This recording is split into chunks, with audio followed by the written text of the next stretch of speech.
네, 저희는 이렇게 모바일 앱 사용자들의 리텐션하고 매출을 이제 올리기 위한 인앱마켓 솔루션을 하는 회사고요. 제가 소개를 좀 드리면 저는 작년 11월까지 EA라는 세계 최대 게임 회사가 있습니다. 그 회사에서 모바일 게임 사업 담당 이사를 했습니다. 2년 정도 일을 했었고요.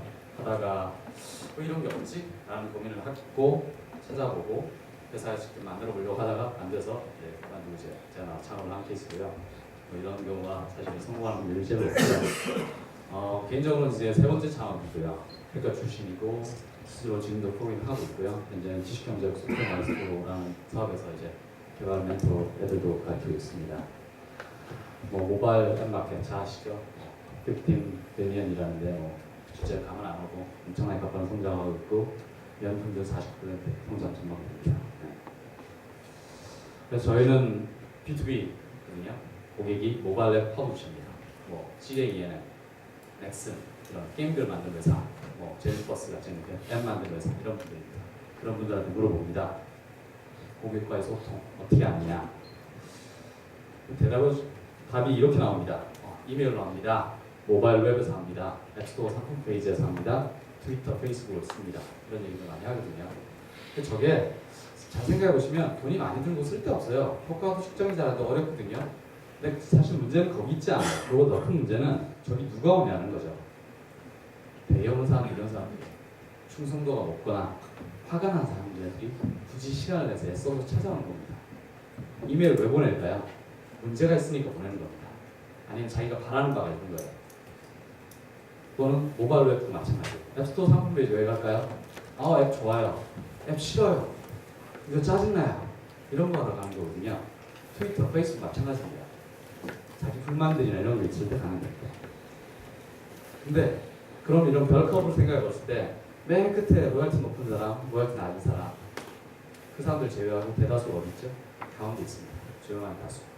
이 사람들은 별 불평도 안 합니다. 그냥 말아서 몇 번 해보다가 짜증나면 그냥 닫고 사라집니다. 바로 치웁니다. 그러니까 대다수 마케터들이라는 사람들이 양쪽 끝단의 이야기를 듣고 판단을 해서 그런 사람들을 대상으로 마케팅을 하고 있다는 거죠. 이건 잘 심각한 문제거든요. 생각해보면 소통을 가장 적합한 것은 앱입니다. 앱을 쓴다는 100% 타겟팅된 사용자죠. 그 사람들하고 어떻게 실시간으로 소통하고 반응을 확인할 수 있는가. 마케터의 역량에 대한 문제가 되겠죠. 그래서 저희는 인앱 마케팅이라고 얘기합니다. 이 앱에서 어떻게 하면 유저랑 소통을 하고 이 사람들을 격려하고 인커리지해서 매출을 올릴 수 있는 것인가에 대한 것들을 하고 있고요. 저희가 얘기하는 인앱 마케팅의 목적은 사용자 리텐션, 그러니까 앱을 더 오래, 더 자주 사용하게 만드는 거고요. 그걸 통해서 이제 인앱 퍼처스, 이제 버추얼 아이템이라는 가상 아이템을 사게 하는, 구매를 이어지게 하는 걸 목표로 합니다. 따라서 매출 증진이 목표는 있거든요. 근데 모바일 앱 사용자들을 잘 들여다보면요. 구매 패턴을 가지고 보면 이렇게 세 가지 그룹이 나뉩니다. 페인 유저는 5% 미만입니다. 5%라고 하면 감이 잘 안 잡히실 텐데 저건 대박난 게임이 5%입니다. 보통 게임들은 0.1%에서 왔다 갔다 합니다. 그러면 저 사용자들 대상으로 어떤 마케팅을 할 것인가? 그 다음 밑에 있는 15% 정도는 인센티바이즈 네트워크라고 해가지고 네가 뭐 이런 거죠. 이메일 정보를 주면 무슨 아이템 줄게. 이 앱을 깔고 오면 뭐 돈 500원어치 줄게. 뭐 이런 거죠. 그런 거 하는 친구들이에요. 저 사람들 아이템 잘 안 삽니다. 저것만 팔아 다닙니다. 쉐리피거든요. 그 다음에 나머지 80% 이상 사용자들은 프리라이더예요. 돈 내고 게임 안 합니다. 그리고 이게 무과금 위주거든요. 근데 예전에 온라인 게임에서는 저 사람들 관리를 안 해도 됐어요. 어차피 서버 비용만 증가시키는 사람들이거든요. 근데 앱 마케팅에서 안 그렇습니다. 저 사람들 관리를 잘못해서 사람들이 떠나가면 랭킹이 떨어집니다. 안드로이드 마켓은 사용자 랭킹이 되게 중요합니다. 그리고 저 사람들이 일정 숫자가 안 되면 요즘 같은 소셜 게임 시대에는 게임이 돌아가지 않습니다. MMORPG로 따지면 착취당하는 자가 존재하지 착취해서 우월감은 없는 고급주들이 존재하거든요.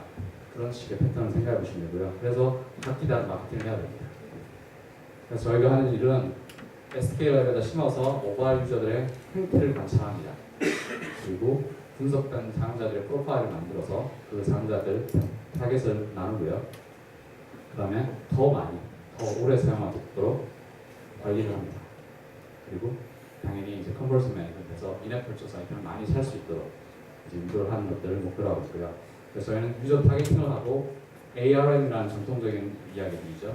유저를 데리고 오고 오래 놔두고 그 다음에 돈을 벌고 하는 이 과정에서 사용자들의 모든 반응을 다 트래킹해서 다 DB에 기록을 합니다.